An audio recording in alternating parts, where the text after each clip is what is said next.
अभी हम next topic की तरफ चलते हैं।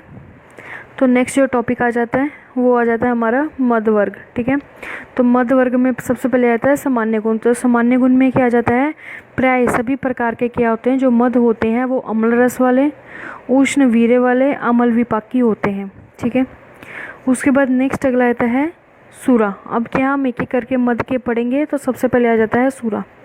तो सूरा में क्या बोला है, कृष। ठीक है ना, कृषा नाम। ठीक है ना, क्या आ जाता है, कृष। तो ये क्या होता है, पतले व्यक्तियों के लिए बताया गया है। ठीक है ना, पतले मनुष्य के लिए होता है। और उसके बाद बोला गया है सरक्त मूत्रम। ठीक है ना, मूत्रा नाम, ग्रहणी अर्श विकारा नाम। ठीक है, तो ये इन्होंने बोला गया है कि मूत्र जिनका रुका हुआ हो, जो व्यक्ति क्या है ग्रहणी और अर्श से पीड़ित हो, उनके लिए क्या अच्छा माना गया है। उसके बाद इन्होंने बोला गया है शूरा। ठीक है ना, शूरा प्रशस्ता नाम व्याधि घनी स्तन्य रक्त क्षयेषु च। तो उन्होंने बोला गया कि ये जो है वो किस किस के लिए बोला गया, तो प्रशस्त बताया गया है कि वातनाशक है। ठीक है, वात के लिए। रक्त दूध से क्षीण हुए व्यक्ति हैं उनके लिए क्या है, लाभ होता है, लाभकारक होता है। उसके बाद नेक्स्ट अगला आता है मदिरा। तो मदिरा के लिए उन्होंने बोल दिया कि हिक्का श्वास प्रतिशय काश वर्चो ग्रह आरुचि वमन अनाहा विबंध में मदिरा जो है हितकारी बताई गई है। उसके बाद नेक्स्ट अगला आता है जंगल। तो जंगल के लिए उन्होंने बोला है जंगल। ठीक है, तो उसके लिए उन्होंने बोला गया है कि शूल प्रवाहिका अटोप। ठीक है ना, शूल के लिए, प्रवाहिका के लिए, अटोप। कफ वात अर्श सहितम। तो कफ के लिए वात और अर्श अगर बढ़ा हुआ हो तो उसके लिए क्या, उसको कम करने वाला, उसका नाशक बताया गया है। उसके बाद नेक्स्ट अगला आता है सूरा आसव। ठीक है, सूरा आसव। तो सूरा आसव के लिए उन्होंने क्या बोला गया है, तो बताया गया है कि सूरा आसव तीव्र मदो। ठीक है ना, वात घनो वदन प्रिया। तो उन्होंने बोला गया है कि यह क्या होता है, तीव्र नशा को लाने वाला, वात का नाशन करने वाला और मुख के लिए क्या है, प्रिय बताया गया है। ठीक है ना, तीव्र मतलब उग्र नशा जो है उसको लाने वाला होता है। उसके बाद नेक्स्ट अगला आता है मधवासव। ठीक है ना, जो मधवासव है उसके लिए बोला गया इन्होंने कि छेदी। ठीक है ना, छेदी मधव आसवे तीक्ष्ण, मतलब दोषों का क्या है, छेदन करने वाला और तीक्ष्ण होता है। उसके बाद नेक्स्ट अगला आता है मैरेक। ठीक है ना, तो मैरेक क्या होता है, तो उसमें बताया गया है कि मैरेक मधुरो गुरु, जो क्या है रस में गुरु होता है एवं पाक में भी गुरु है। ठीक है ना, रस में मधुर और पाक में गुरु है, उसको क्या है मैरेक बोला गया है। उसके बाद आता है मधुलिका। ठीक है ना, मधुलिका। तो आता है श्लेष्मला तू मधुलिका। ठीक है, क्या आ जाता है, मधुलिका है। तो ये क्या है, कफ को बढ़ाने वाला जो होता है उसको क्या है, मधुलिका बताया गया है। उसके बाद आता है सोवीरक तुष्णोदक। तो सोवीरक और तुष्णोदक के लिए उन्होंने बोला गया है कि ग्रहणे। ठीक है ना, ग्रहणी जो होती है, ग्रहण्यो अर्शोहितम, मतलब ग्रहणी और अर्श के लिए हित बताया गया है। यही क्या है, सोवीरक और तुष्णोदक के लिए बताया गया है। ठीक है, कि क्या है, ये ग्रहणी और अर्श दोनों के लिए हितकारी है और मल को ये क्या है, भेदन करने वाली होती है। भेदी लिखा ना, तो मल को भेदन करने वाली होती है। उसके बाद क्या आ जाता है नवनीत। ठीक है ना, नवनीत मद और पुरान मद। अब मद में भी है कि नया अगर पियेंगे या पुराना पियेंगे उसमें क्या क्या आ जाता है। तो सबसे पहले नवनीत की बात करते तो उसमें बोला गया प्रायश्चो। ठीक है ना, प्रायश्चो अभिनव मद है, गुरु दोष समीरण वात। ठीक है, तो इसमें बोला गया कि ये क्या होता है, गुरु होता है। लास्ट में देखो गुरु लिखा है। वात पित्त कफ को क्या है, ये बढ़ाने वाला होता है। ठीक है, वैसे ही पुराने के लिए उन्होंने बोला कि पुराण। ठीक है ना, पुराण स्रोसा नाम। ठीक है, स्रोतों को जो होते हैं उसका शोधन दीपन और लघु रोचनम। ठीक है, तो लघु करने वाला रोचन गुण इसमें होता है। उसके बाद नेक्स्ट इन्होंने बोला गया है सात्विक मद। तो सात्विक मद के लिए एक कोटेशन है, तो वो उन्होंने बोला गया है सात्विक है। ठीक है ना, सात्विक विधि। ठीक है, अगर क्या है आप सात्विक विधि से, मतलब अगर विधि पूर्वक अगर आप किसी मद का सेवन करते हैं तो उसको क्या है, सात्विक मद बताया गया है। क्योंकि इससे क्या है, इससे आपको जो आपको गुण मिलेंगे तो वो कैसे मिलेंगे, अमृत के समान। ठीक है ना, अमृत तुल्य। पूछ लिया जाता है कि जो मद है अमृत तुल्य कब होगा, तो जब आप क्या है सात्विक मद जो है उसको लेंगे तो उस टाइम पर ये क्या है, उन्होंने बोला कि पीतम से याद अमृत यथा। ठीक है ना, तो उसी तरह क्या है ये होगा। उसके बाद नेक्स्ट अगला आ जाता है जल वर्ग। तो जल वर्ग में क्या बोला गया है कि आंतरिक्ष जल। सबसे पहले आ जाता है आंतरिक्ष जल। तो उन्होंने बोला शीतम शुचि शिव मिष्टम विमल लघु षडगुणम। तो इसमें बोला गया कि आकाश से गिरने वाला जो दिव्य जल होगा तो उसमें शीत, शुचि मतलब शुद्ध होगा, शिव मतलब कल्याणकारी होगा, मिष्टम मधुर होगा, विमलम ठीक है विमल और क्या है लघु होगा। इट मीन्स क्या है, इसमें षडगुणम, तो ये क्या है 6 गुण इन्होंने बताए गए, तो वो सारे 6 गुण इसमें आकाश के जल में होंगे। उसके बाद नेक्स्ट रहता है कि आकाश के जल का क्या है, अगर अलग अलग भूमि पर गिरते हैं तो उस टाइम पर उसके रस का परिणाम क्या क्या होता है। अब आकाश से जब वो जल आ रहा था, अभी वो पृथ्वी पर नहीं गिरा है, सिर्फ आ रहा था, उस टाइम पे उसके क्या थे 6 गुण बताए गए हैं, शीत शुचि शिव मिष्टम विमल लघु, ठीक है, तो ये करके बताए गए हैं। जब वो क्या है जिस जिस भूमि पर गिरा तो उस कलर उसका उसने रस को क्या है अचीव कर लिया। तो जैसे क्या है कि जल जो है भूमि, अगर वो कृष्ण भूमि पर गिरा तो मधुर रस वाला हुआ, अम्ल का नहीं है। उसके बाद ऊषर भूमि जो हुआ वो लवण करेगा, पर्वतों पर है तो कटु करेगा, पांडु वन का है तो वो तिक्त पर करेगा, जो कषाय रस आएगा तो वो श्वेत के लिए, और जो क्षार आएगा तो वो कपिल के लिए, ठीक है। तो उन्होंने क्या है भूमि के अकॉर्डिंग उनके रस या रसों के अकॉर्डिंग वो भूमि का एक बताया गया है कि मधुर अम्ल लवण कटु तिक्त कषाय किस किस भूमि में मिलते हैं।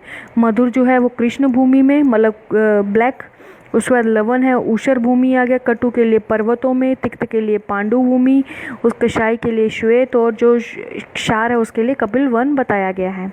उसके बाद नेक्स्ट एक आ जाता है अव्यक्त रस। तो अव्यक्त रस कौन से होते हैं, तो उन्होंने बोला इंद्र कार और हिम, ये क्या होते हैं, ये अव्यक्त होते हैं, ठीक है। कौन कौन से, इंद्र कार और हिम, ये क्या होते हैं अव्यक्त बताया गया है। अब इंद्र क्या होता है, इंद्र वो होता है कि जो क्या है धारा द्वारा आकाश से गिरा हुआ जल, उसको इंद्र बोला गया है। कार का मतलब होता है ओले, जैसे कि वो जल में जब वर्षा होती है तो ओले गिरते हैं साथ में, तो ओले आ गया। हिम का मतलब वही बर्फबारी जो होती है, तो ये तीनों जो है वही सीधा आकाश से गिरते, तो इसको क्या है अव्यक्त रस माना गया है, ठीक है। उसके बाद नेक्स्ट अगला आ जाता है उत्तम जल के गुण। तो उत्तम जल के गुणों में इन्होंने बताया गया है कि ईषद कषाय मधुरम, ठीक है, तो इसमें क्या रहेगा ईषद कषाय मधुर रस रहेगा। सुसूक्ष्म तो वो सूक्ष्म रहेगा, विशदम विशद लघु, ठीक है। अरूक्ष मतलब उन्होंने स्निग्ध नहीं बोला, अरूक्ष बोल दिया, वही स्निग्ध रहेगा। अनभिषंद वो क्या है अभिषंद को पैदा नहीं करेगा, ठीक है ना। सर्व पानीय उत्तम तो वो क्या है सर्व जो सभी से क्या है वो उत्तम प्रधान माना गया है, ठीक है ना। उसके बाद नेक्स्ट अगला आ जाता है हमारे पास ऋतु बरसने के अकॉर्डिंग, ठीक है, जिस ऋतु में जल बरसेगा तो उस ऋतु के अकॉर्डिंग इन्होंने क्या है गुण बताए गए हैं। जैसे शिशिर ऋतु में अगर होगा वर्षा होगी तो उन्होंने बोला कि हेमंत ऋतु के जल से लघुतर होगा। अब पहले हेमंत ऋतु में पढ़ लेते कि कौन कौन से इसमें गुण बताए गए हैं। तो हेमंत ऋतु में बोला गया है कि हेमंते सलिलम, ठीक है ना, स्निग्धम वृश्य बल हितम गुरु। तो उन्होंने बोला जो हेमंत ऋतु में बरसा हुआ जल होगा वो कैसा होगा, स्निग्ध होगा, शुक्र वर्धक होगा, वृश्य है, ठीक है, बलवर्धक होगा, और क्या बोला इन्होंने गुरु होगा, ठीक है। और इन्होंने शिशिर में क्या बोला गया है, तो शिशिर अगर हम फर्स्ट में चलते हैं तो उन्होंने बोला कि हेमंत ऋतु से क्या है कम होगा लघुरोत्तर, लेकिन यह है क्या है कफ और वात को कम करेगा। बसंत ऋतु का जो होगा वो कैसा होगा, तो उन्होंने बोला गया है कषाय, ठीक है ना। बसंत ऋतु के लिए क्या बोला गया है, तो उन्होंने बोला गया है कि कषाय, कषाय मधुरम, ठीक है, कषाय भी होगा मधुर भी होगा। रुक्ष विख्यात बसंतिकम जलम, ठीक है, तो इसमें क्या है रुक्ष भी होगा और मधुर रस वाला, कषाय मधुर रस वाला होगा, और ये क्या है रुक्ष होगा तो उसको बसंत का समझ लेना चाहिए। अब ग्रीष्म की बात करेंगे तो ग्रीष्म ऋतु में जो होगा उसमें बोला गया है कि ग्रीष्म के त्वम अभिषंदम, तो वो निश्चित रूप से क्या होगा अनअभिषंद वाला होगा, मतलब कफ को ज़्यादा बढ़ाने वाला नहीं होगा। उसके बाद वर्षा, वर्षा में गुरु अभिषंद बोला गया है, ठीक है ना। मधु नवम, तो उन्होंने बोला गया जो वर्षा ऋतु में होगा तो वो कैसा होगा, तो उन्होंने बोला गया कि वो अभिषंद करने वाला होगा, ठीक है ना, कि वो कैसा होगा, तो उन्होंने बोल दिया गया कि वो क्या है अभिषंद करने वाला होगा और साथ में गुरु होगा।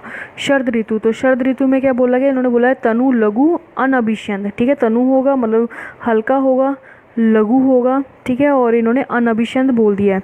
हेमंत ऋतु हम पहले से पढ़ चुके हैं, ठीक है। उसके बाद नेक्स्ट अगला आ जाता है उद्भव, मतलब उत्पत्ति, अगर स्थान से देखें के अनुसार नदियों में जल के गुण क्या है, ठीक है। तो इसमें क्या इन्होंने डिवीजन की हुई है, तो इसमें सबसे पहले आ जाता है कि अगर जो जल है तो वो कहाँ है, हिम, ठीक है ना, हिम हिमवत प्रभा, ठीक है ना, तो वहाँ से आया हो तो कैसा होगा, तो उन्होंने बोला पथ्य पुण्य देव देवर्षि संवितम, तो इन्होंने बोला गया है कि अगर जो वहाँ से जो जल आया होगा हिमाचल से, ठीक है ना, अगर क्या हिमाचल से पर्वतों से आया होगा तो वो कैसा होगा, तो उन्होंने बोल दिया गया है कि वो ऋषि, देखो ऋषि लोग वहाँ पर निवास करते तो इसलिए ऋषि उसको सेवन कर चुके हैं, ठीक है। अतः उसको क्या है, पवित्र माना गया है, ठीक है ना। पुण्य लिखा है, पथ्य लिखा है, देव ऋषि सेवितम, ठीक है। उसके बाद नेक्स्ट अगला आता है मल्य प्रभावा। तो मल्य प्रभावा में उन्होंने बोला गया है कि यहाँ का जो होगा, उन्होंने बोल दिया कि थव मलोक, ठीक है ना, थवम ओदक अमृत के समान, ठीक है ना।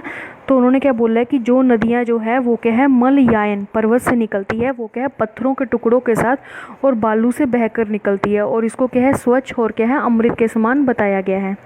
उसके बाद नेक्स्ट अगला आता है पश्चिम मुख। तो पश्चिम के मुख से अगर बोला गया तो उसमें बोला गया कि ये कैसा होगा, तो उन्होंने बोला गया कि ये पथ्या होगा, और साथ में इसके लिए क्या बोल दिया गया है, पथ्य है और निर्मलोक ओदन है, मतलब ये निर्मल होगा।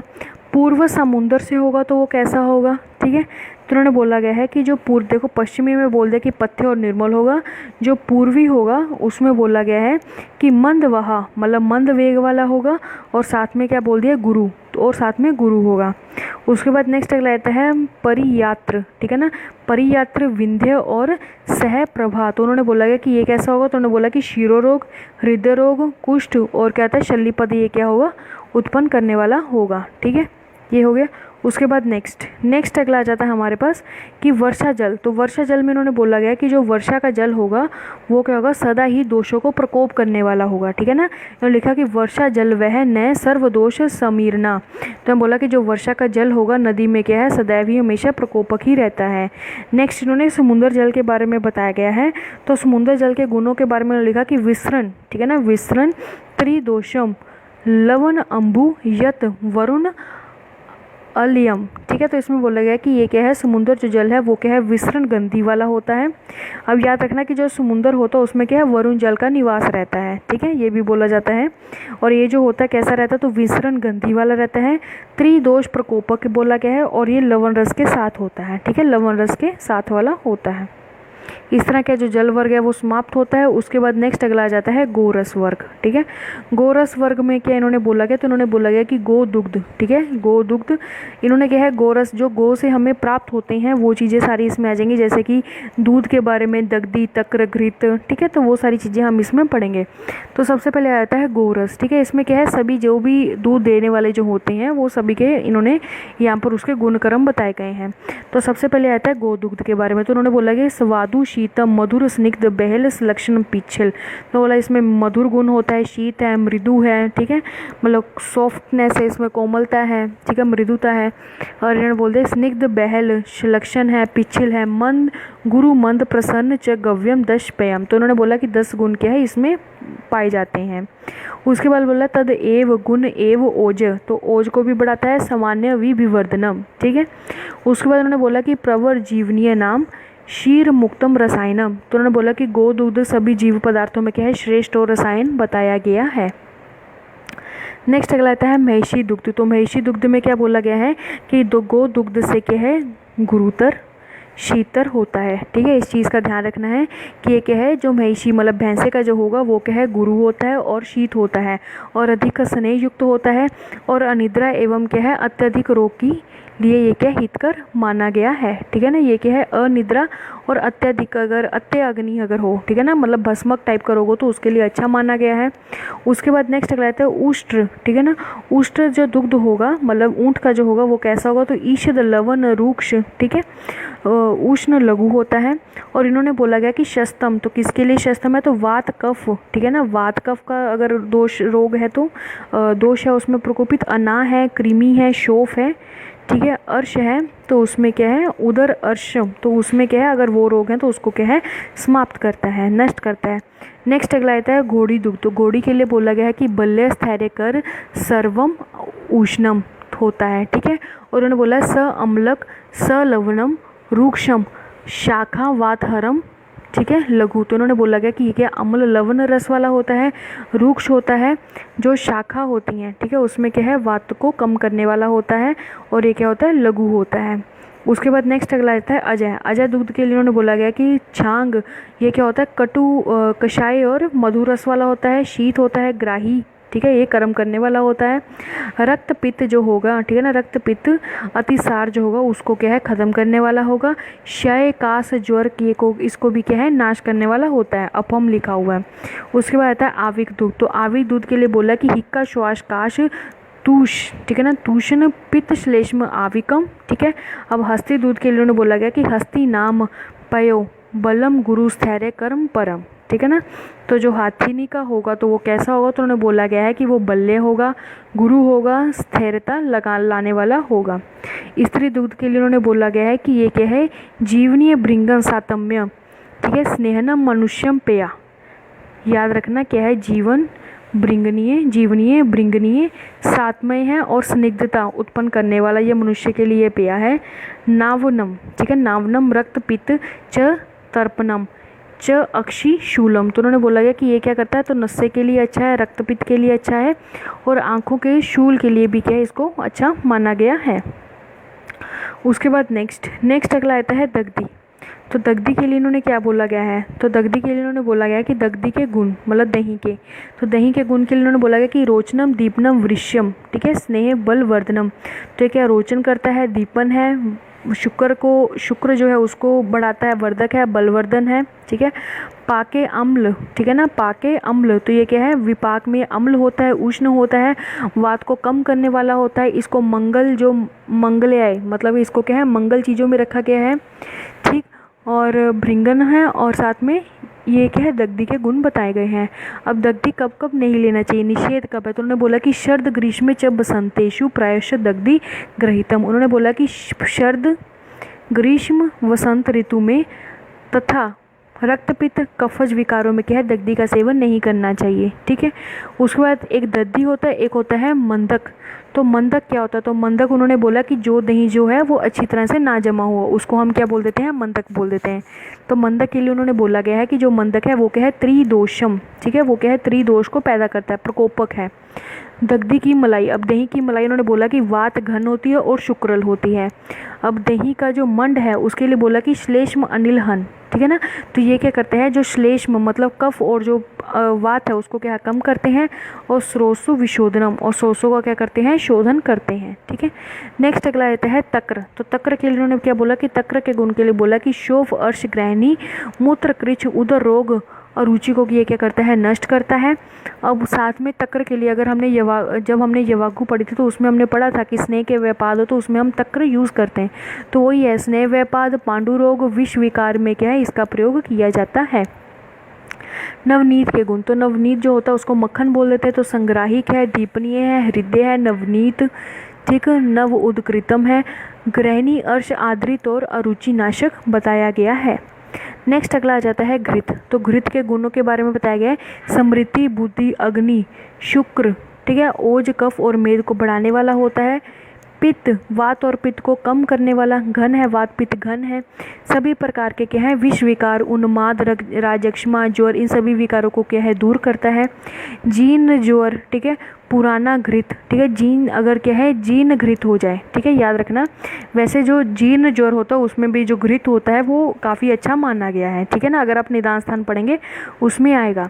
लेकिन यहाँ पर बताया गया कि अगर जीर्ण घृत हो तो वो किस किस के लिए काम आता, तो यहाँ पर बता दिया कि मद मूर्छा, ठीक है ना, संन्यास नहीं है, मद मूर्छा अपसमार है, ठीक है, शोष, उन्माद, गर, विष, ज्वर, ठीक है, ये बताए गए हैं। और साथ में बताया गया है योनि कर्ण शिराशूल नाशक है, ठीक है, ये क्या है, योनि कर्ण, ये अलग से आ जाता है, योनि कर्ण शिराशूल नाशक है। उसके बाद इन्होंने बोला गया कि भेड़, बकरी और भैंस के घी के गुण क्या है, दूध के समान ही मिलते हैं, इसलिए इनको अलग से नहीं बताया गया। अब पीयूष क्या होता है, पीयूष होता है कि जब क्या होती है, न प्रसूता गौ के प्रथम 7 दिन होते हैं उसको पीयूष बोल देते हैं, ठीक है। ये क्या होता है, दीप्त अग्नि वाला, अनिद्रा में अहितकर मतलब हितकर बताया गया, नहीं हितकर बताया गया है। और मोरट क्या है, 7 दिन के बाद जो दूध होता है वो स्थिरता आ जाती है तो उसको गुरु, भृंगन और प्रियदायक बताया गया है, ठीक है ना। वृश्य भी होता है। तो इस तरह क्या है, हमारा जो 9th पॉइंट है गोरस वाला वो क्या है, कंप्लीट होता है। अब